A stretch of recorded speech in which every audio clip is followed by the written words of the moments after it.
Happy New Year's Eve, everybody. This is me, Zafer, and we're coming at you with another special one. Today's episode consists of me leading off the podcast, talking about whatever's on my mind, really. But I do a little bit of production, chop, talk, and then we get joined by My Night and Dream Debris. Me and Dream Debris then go on to have a lovely conversation about all kinds of stuff. You just got to tune in to hear it all. Let me know which part of this episode is your favorite just by time stamping it and writing in the comments. It would mean the world to me, and it will give me something to engage with and comment with you back on. Thank you guys so much for listening, and we'll jump right into this episode. All right. Hello, and welcome. We're about to jump into the voice chat here and hang out with any producers or artists that are willing to chat with me. So I'm hopping in now, and we'll see. I'm pretty excited about what's going on today. Woke up and found some really cool stuff in my email. I got a really cool remix submission. I'm really looking forward to that. I'm really excited about this remix contest in general. It was just something that I decided to do to kind of help grant exposure and spread love to the channel. I mean, not channel, but the genre. But, it's really taken off, and it's awesome. It's awesome. I love it. I'm glad people are remixing it. I'm glad people are taking a stab at the tune. It's really nice.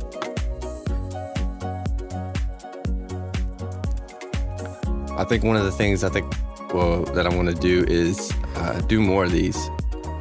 Do more of these remix contests and do more of these kind of involve the artists with the releases. Having ways to, have them ways to help them kind of garner their catalog or bolster their catalog, increase the amount of releases they do, give them an artist to work with, because a lot of people would like to remix or collaborate or work with, bigger artists. And this is kind of how it starts. It does start with you just get like the remix packs from whoever will hand it out to you, so to speak. And then you make your own version from it. And really that's the essence of how you begin. It's really the essence of how you begin. Let's see.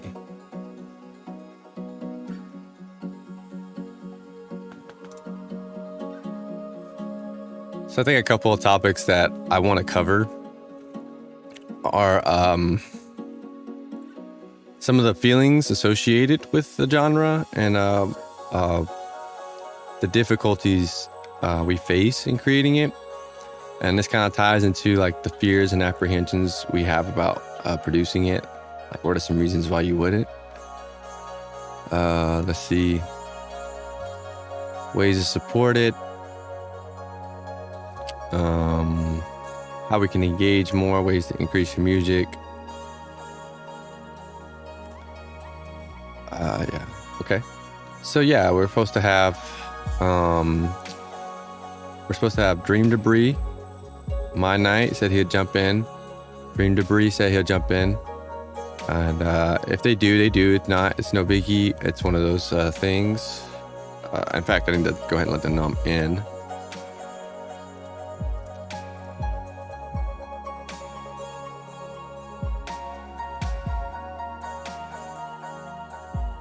Alright. And then we're gonna leave this just going, and then they'll just jump in and we'll just chat. So it'll be easy. Podcast this morning was great. It was great, the podcast, for sure. Yesterday was awesome. Me and House and Fernando just chatting it up about vocals and how expensive plugins were and how much CPU they take. And it's a struggle. It is a struggle trying to sometimes use all the stuff you have and then your computer having to handle it. It's getting better. It's gotten a lot better over the years, for sure. It's nowhere near as bad as it used to be. I used to have to stem out stuff a lot. but now I don't really do that as much anymore. I don't really have to because I've gotten a little bit more efficient with my workflow. Cut out a lot of the bulkier plugins and synths, and sort of made it work with just the stock or the real light CPU ones. And I think those are good ways to kind of help you save your CPU if you have a big production, you know, especially when the production starts getting big with automations, and movements, you know, the delays and verbs, things that keep the sound going. It all kind of adds to your CPU. So you do have to kind of be careful about how you use the tools you have. It is a very good exercise and restraint.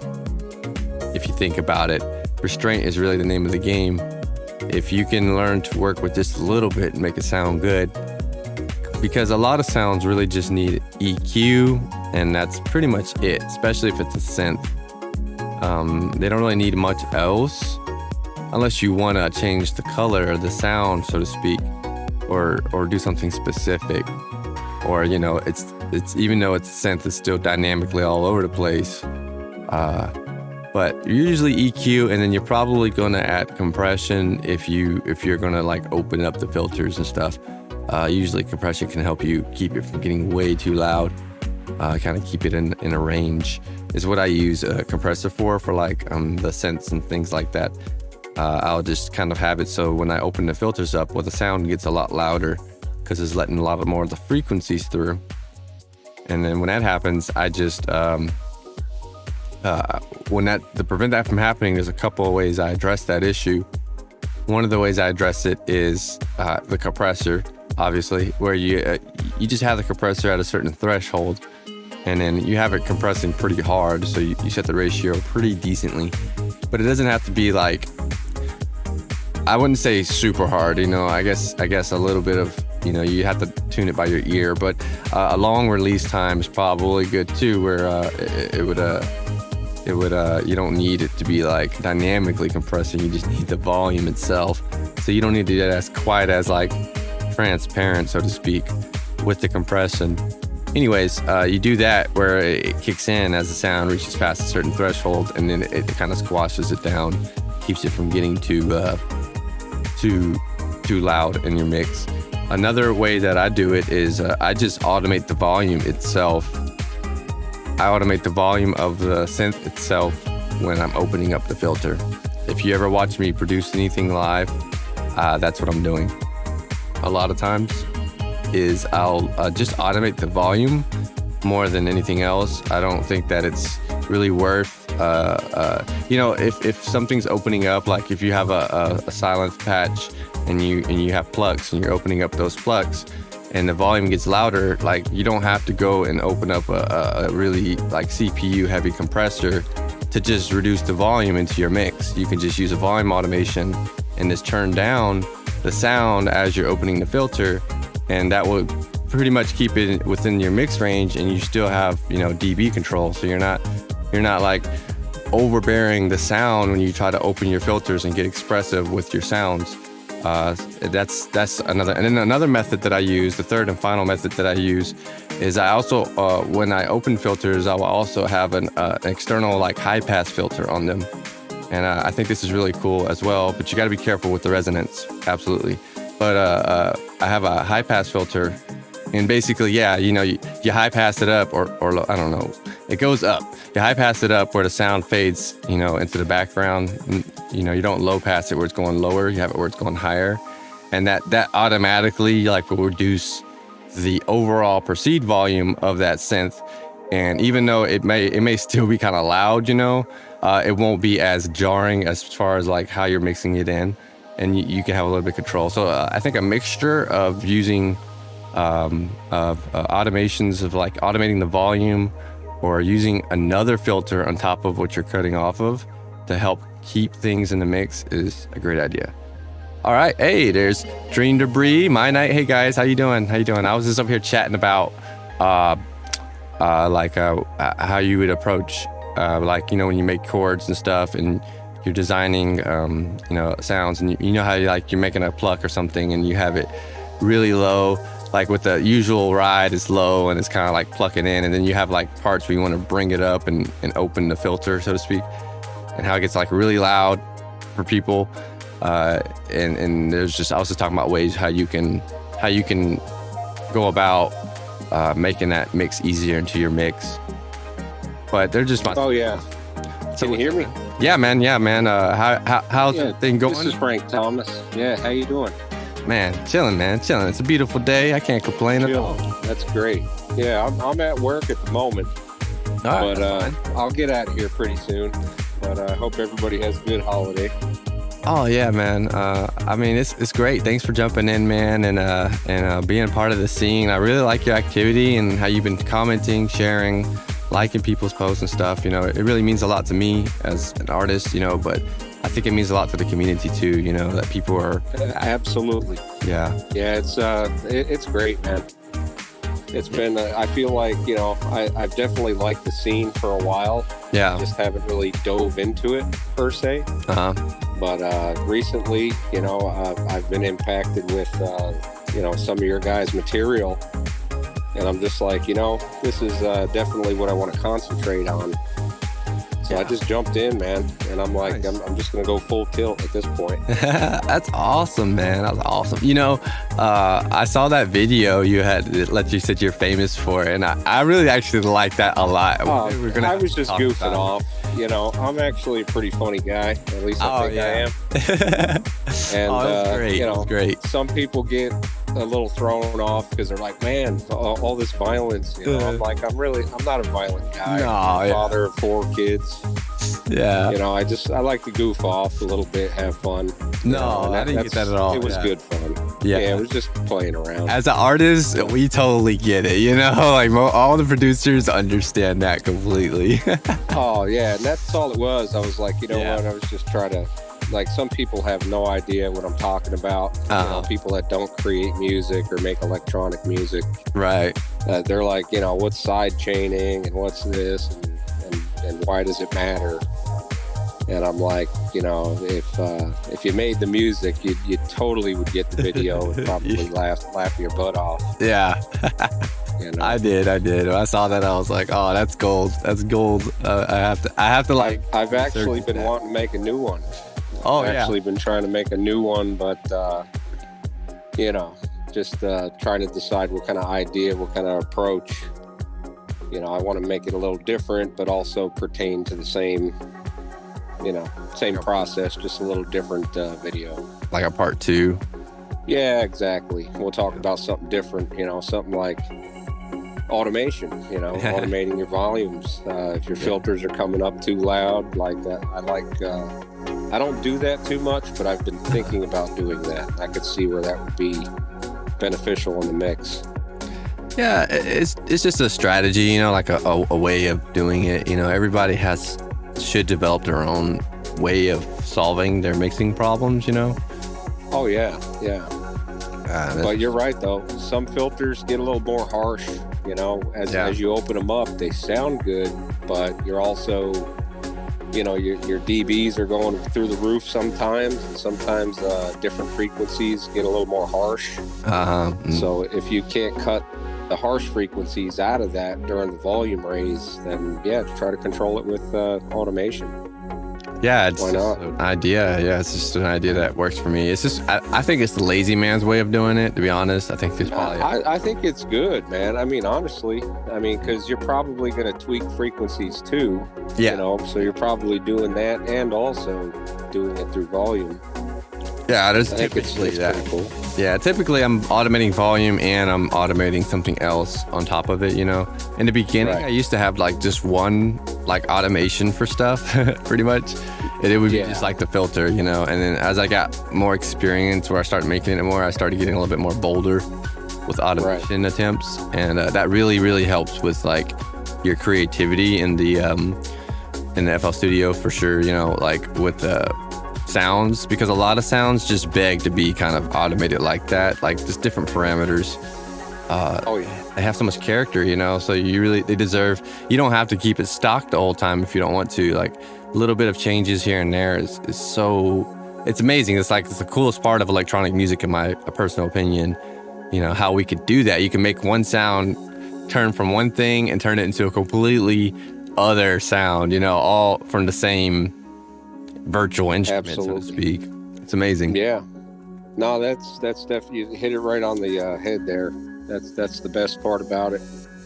Tweaking things, and like, you know, I've met a lot of people over the past 3.5 years, I'd say, that I've been creating electronic music, which isn't a long time, but the whole time I've been friends with you, you know, the whole time, and I've been watching you come up, man, and I'm really proud of you.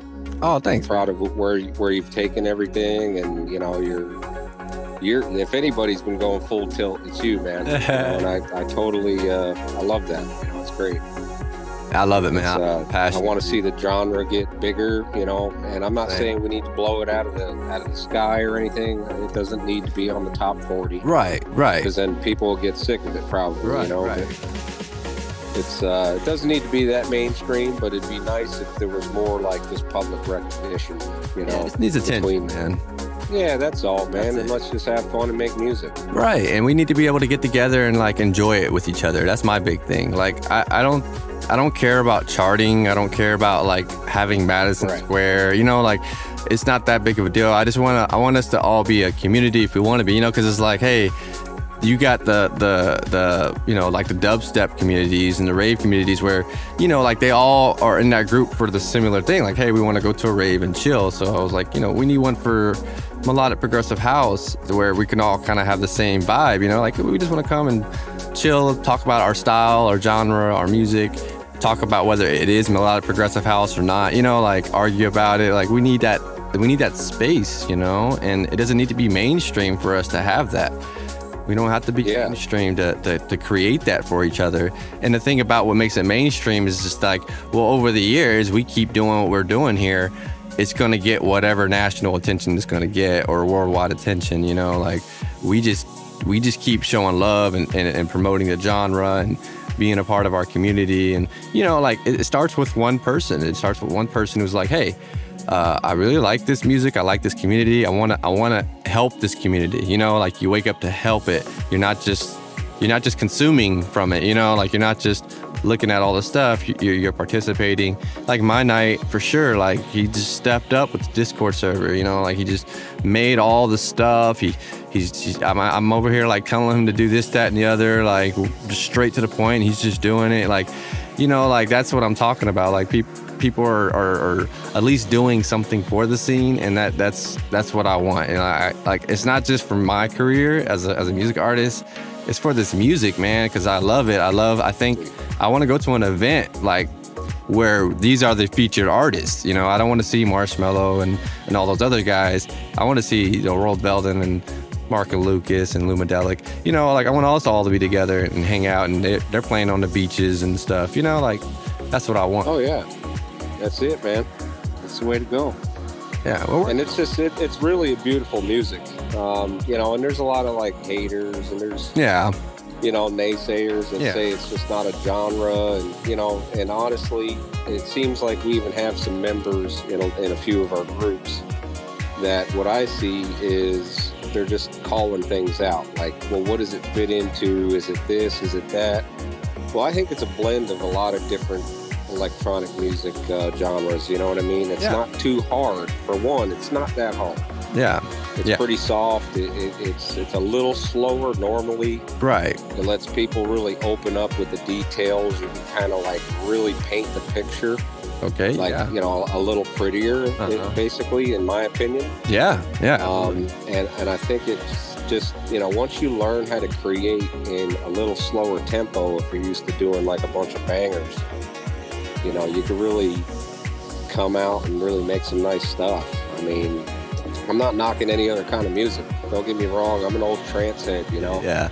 Like I used to go to the Limelight in New York City when I was growing up, like to raves and all that crap. So, yeah. I mean, you know, I've been through all that. Right. Yeah, I grew up in New Jersey, man. Yeah, yeah. So, and that was great times. Don't get me wrong. I wouldn't change it. A lot of that music has really put us and this scene where it is now. So I mean, that's branched everything out. So right. It's just so we all know where we came from, and that is what it is.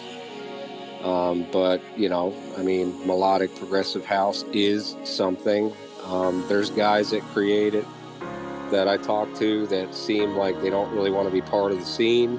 Right. They just want to be considered deep house or progressive house only, and that's the way it is, and that's fine. But like you said, we'll get it recognized, and I think somewhere in there probably needs to be something down on paper or whatever, just that decides what the parameters are for this genre.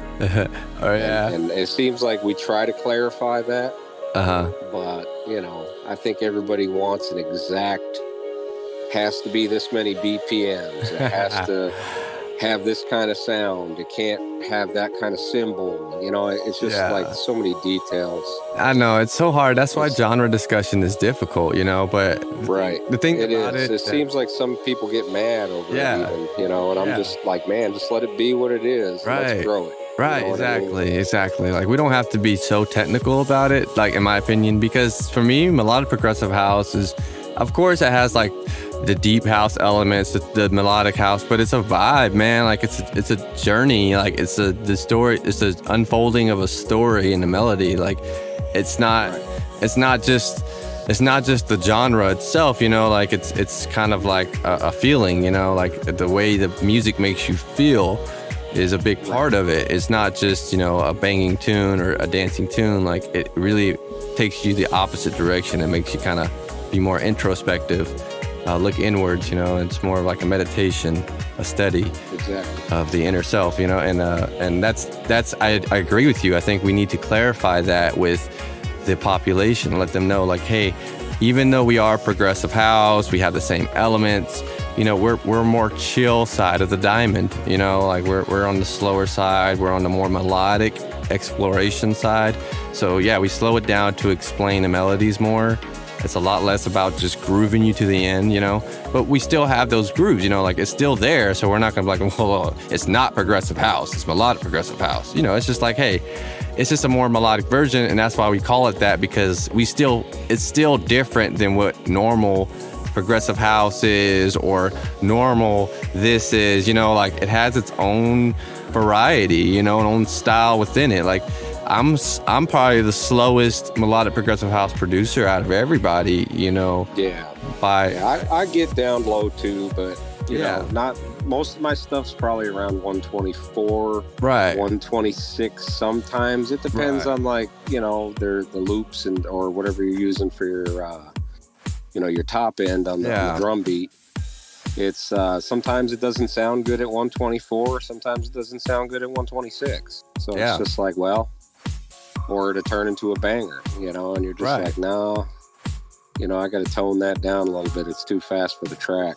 Yeah, and that happens. Yeah, man, you can't stick to BPMs really. Like, my thing about it is I just turn it to how it feels. Like, sometimes I'll even go down even lower, you know, like I don't care. Yeah. As long as it sounds, it feels right, you know, like if it's too fast for my vibe or whatever, I'm going to turn it down, you know, like I don't care about it matching a BPM and fitting into a mold, because like a DJ anyway is going to take that and they're going to speed it up to their set when they want to put it in as they want. So it's not like you're really like screwing your track over by slowing it down. Like, it's much more beneficial just to be expressive. If it's a little faster than normal, a little slower than normal, it's cool. We're not, you know, you're not going to before a panel of melodic progressive house judges, you know, like I'm not the judge of it. I mean, you're not. We just have our opinions, you know, and if you feel like the music's tight, you vibe with it, and you put it out and you hashtag it or whatever, then yeah, man, I support it, you know, like even if like at the end of the day, we're like, nah, that's probably not what we would consider, you know, with our top hats and cigars. That's not what we consider really melodic progressive house. But, you know, thank you for your, you know, like we could do all that like years later or something, you know. I think right now we need to let everybody just figure it out, you know, like we need to argue it out. And like you said, get it written down, or at least the community all sort of understands like why this deserves to be treated differently than the other genres that we have. And my biggest thing, man, my last point, my biggest thing is you go to Beatport or you go to make a release or whatever in Proton, right? There's so many genres to choose from. You feel me? There's so many. Like, it doesn't mean, like, I could see if it was like, man, you only got like 4 electronic genres in there. No, man, there's like 30 to 40 different ones. So it's like, okay, well, if that's the case, then there's no problem with us doing this. You know, there's no problem with us niching this genre out and making it a more melodic version of the genre. And then that way we could put it as an official release. You know, we could wiki it. We could you know, it could be an official category on Soundcloud and Beatport and all the other places. Exactly. You know, that's my goal. And I think that's happened. I think a lot of stuff has come out over the past, we'll just say 10 years. And I'm sure it's been even earlier than that, but we'll go 10 years. And stuff's come out as either like some kind of ambient chill step, which I do love to make that kind of stuff. Yeah. And that's kind of why I'm getting into this niche. Yeah. Is because, it's you know, close. It's very similar. Yeah. It's close, but it's a little more housey. Right. So exactly. A little more rhythm, a little, you know, and now you're right where we are. Yeah. And that's the beauty of it. Exactly. So, but there's stuff that's come out though. Back then, I don't think they knew what to classify it as. They either put it out as ambient, chill out, chill step. Exactly. Or they put it out as like progressive house. Exactly. And that was it. Exactly. So I think that's where the arguments are coming in. 100%. Guys are bringing up tunes from like 10 years ago and they're saying, well, what about this song? Right. What about that song? Right. And sure, that could be considered this. That could be considered that. You know, it's just, it is what it is. Yeah, they're not wrong. Embrace it. Right. Yeah, it's not wrong. Right. It's not like wrong. That's why we're trying to classify it now. You know, let's make it now and make it what it is. Exactly. And then while we all have the right idea about it, that's my big thing. Like the last time somebody was kind of pioneering and taking charge, so to speak, of the genre, it wasn't going the way we wanted it to. Like everybody got hurt and rejected from it. So it's like there's a community out here that knows what this music's about, that deserves, like we need to gather these people that love the genre together and create this, you know, like we are responsible for creating this. You know, it's not going to happen out of thin air. And it's not like you are absolutely right. Like these artists have no clue what to call it, you know? And I remember so clearly looking at their genres and it said, I finally saw one that said progressive house. And I was like, all right, it's progressive house. I didn't really even know progressive house, you know? And then I look up progressive house and it's not progressive house, you know, like it's like, well, this is cool, but this isn't nowhere near what like the Road Velvet was doing, you know, like this is more, so, you know, like, and then a guy we need to talk to, Chrysler. We need to get Chrysler in here and talk to him because he's like, you know, the guy that spurred Johan from DI.FM to make the Melodic Progressive radio channel, you know. And so that was like out of nowhere, you know, and then like here comes old Zafer who's just like, you know, and I see one person who says, oh, this is a like a more melodic progressive house track. It was like that. And I was like, I'm calling it that. I literally said that. I snapped. It was like, that's what I'm calling my music, you know, because it was like nobody really had cemented themselves into the genre of it. And then once I started making it and I started preaching about it, and then once we started releasing stuff like on a more recent, like within the last 5 years, you know, then it became a thing, you know, where like other artists, like, you know, bigger artists were saying it, like melodic progressive house. This is melodic progressive house. And then now people are like interested and wanting to know, and that's why I'm here. Like, hey, yeah, I've been trying to figure it out myself, so I want to save you guys all the trouble. If you want to make it, if you want to find out more about it, you know, that's what this Discord is for. This is this community is for, the Facebook group. Like, I want us to all be able to find the history of it and find like the Mango tracks that inspired it all, the Mossy track that inspired it all. You know, like every guy who contributed to the inspiration, regardless of what the genre was. You know, because to be honest, you know, I got inspired from some. I don't even know, man, like an artist called Ulrich Schnauz, who's like super ambient chill out, you know, like nothing to do with melodic progressive, but it was like right in my alley with how I wanted to do it, you know, so it was just like, oh yeah, hey, you know, and that's my thing. Like I hopefully we do that with this Discord, with the voice chats, with the podcasting. Like, I don't want to like take over. Yeah. I just want to give more artists a platform to speak so we can encourage and educate and so people can tune in and be like, well, what's this? What are these guys really talking about in the mellow prog world? And then here you go. We're talking about it here. And then they can leave feeling a little bit more informed about our process and support it or not. Like, you don't have to support it. It's not like I'm trying to get people to turn from one genre to the next. But it's like, hey, no. If you like our music and you like what I make personally, well, come join this place where people make stuff similar to me, that we're all like, we work together, we release labels, like we're all a community, like we make similar styles. We're different facets of melodic, even in melodic progressive house. That's why I'm like, hey, it's a genre, because like my melodic progressive house is not your melodic progressive house, but it's melodic progressive house, that's yeah. And that's okay. We all should have our own kind of sound. I mean, that's just part of being an artist. Right. Right. I mean, there are artists, I think, when we all are kind of starting out learning our thing, and you never stop learning. I mean, that I've learned.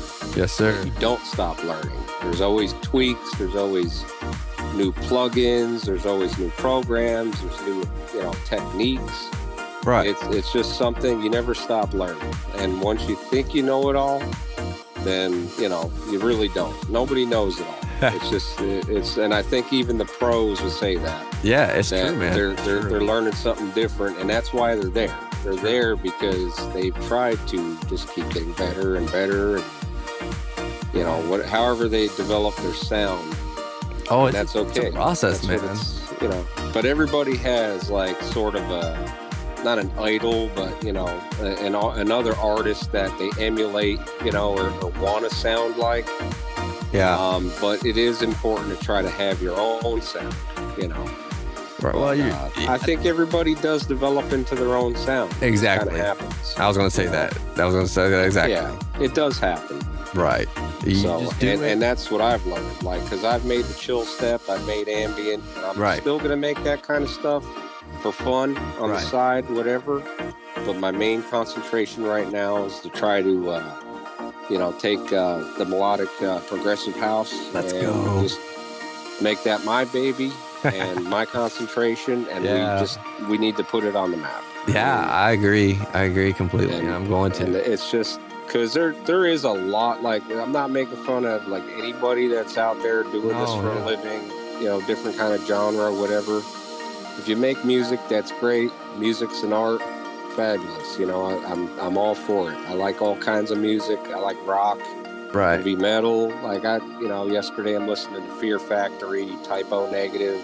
Yeah. Like, I'm not just influenced by electronic artists. Like, I like all kinds of stuff. I could do some Jimi Hendrix. I can go old school.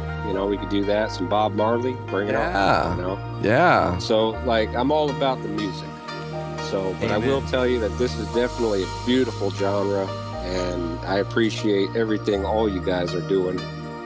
And it totally makes me want to create it more and more every day. So nice.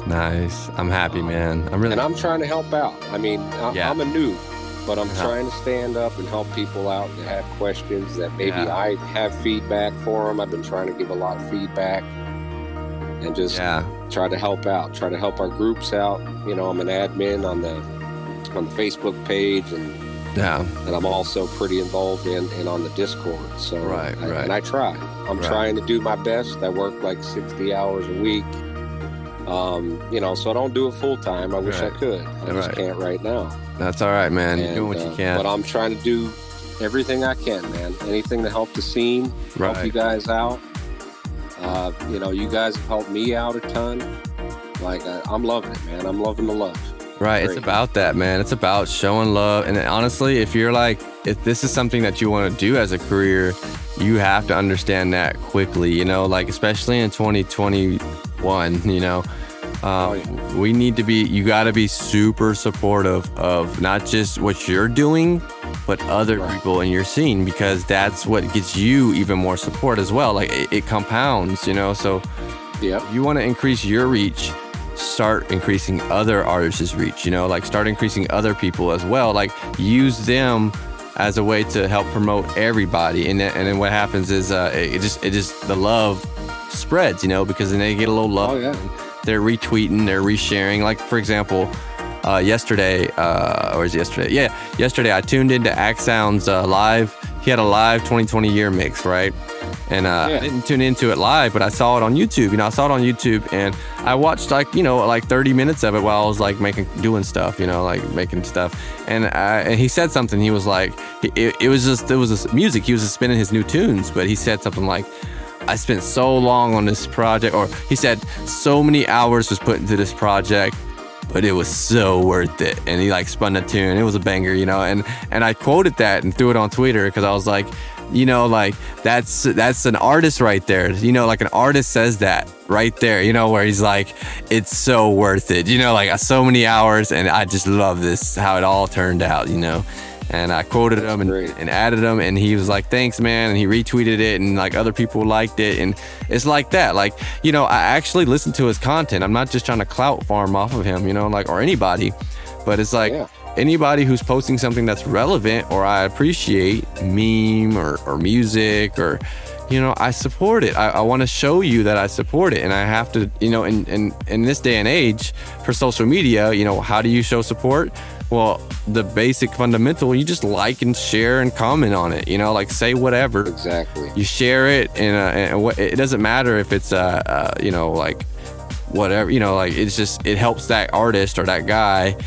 Because, like if you make a meme and you share it to the group, and then I share that meme to my personal page, well, people that aren't in the group are going to see your meme, and your name's going to be on there, and I go, oh, Dream Debris is a mellow prog artist, just like that. And then they check you out, and then they see you on SoundCloud, blah blah blah, and then they follow you, and then now you have a biggest fan from a meme that you posted randomly, and I shared randomly, and I didn't even know that it did it like that. Like, they don't tell me, they don't say, hey, you shared that meme from the group and it made me go follow him, they don't tell you, they just do it. So I know that's how it works. It's how the universe kind of works. Like, it isn't something you can just schedule and make happen with people. It happens with support and love.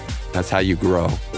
That's how you grow. And I noticed the social media platforms and some of the websites and stuff, they work off like algorithms and people sharing things like that. So just liking, sharing, commenting, right, it actually generates more traffic, right, exactly. But if a lot of people aren't doing anything on it, there's no talk, no discussion, exactly, no likes, exactly, then it kind of becomes just shoved off the table. You know what I mean? Other stuff comes to light. The algorithm wins. Exactly. They're like, hey, we're going to show you other stuff that's you're more liking instead, like other stuff you're clicking like on. So exactly. Hey, just click like on it if you like it, because it's like, we want to keep showing you more content. There's going to be something you're going to like, like from us in the future. There's things that are, it helps me as an artist. It helps you as an artist. It helps the music itself, which is the biggest thing for me is, you sharing my track, even if you're like, whatever, nobody's gonna listen to it or whatever, but like one person likes that track, you've done your job, like you've done what you're supposed to do, because you've helped spread that song to one more person, and that it's that important, like for you to do that, like spread it to that one guy that if you support that artist, and let it, you don't have to shove it down their throat, but just put it on your page, put it on your platform, and let them, if they come visit, let them see what you're about. And it's honestly, I can just say, from doing it like that, man, the results are ridiculously awesome. I tell you. No, that's great. We should all be doing it, because that's what's going to help the genre. Yeah, I'm gonna be it's doing going to help everybody out, help the genre, and it's all just going to come out in the wash, man. Yeah. All right, man. I'm going to go ahead and cut it here. Before I do that, though, brother, go ahead and shout out for me, like a way for people to follow you. Dream Debris, how to follow you, like your SoundCloud or Instagram, Twitter, any kind of social media handles you have. Can you just drop them for me? Yeah, like you just look me up on Dream Debris. I got a YouTube channel. I don't have a lot of things on there right now, but hopefully we'll fix that here shortly. I do have some releases coming out in the next, I'd say, 2 months, so look for that. I got Dream Debris on Facebook.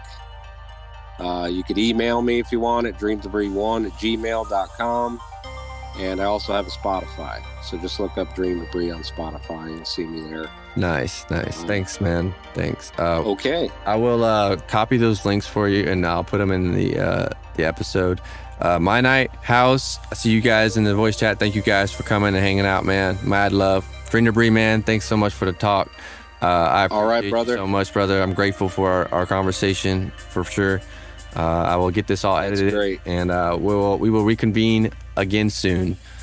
All right, guys. Okay. See you later. You guys all have a good holiday. You're all right. You too. All right. Massive thank you to everybody who tuned into today's episode. I hope you enjoyed the conversation and chat me and Dream Debris had. Please, guys, go show him some love on his SoundCloud, on his social medias. I'm going to link him in the description, in the comments. Go show him some love for me. Find just one track of his, and leave a little thoughtful comment, a little message of love. I always appreciate you guys tuning in. Thank you so much. I will catch you all on the next episode of Chillin' with the Breeze.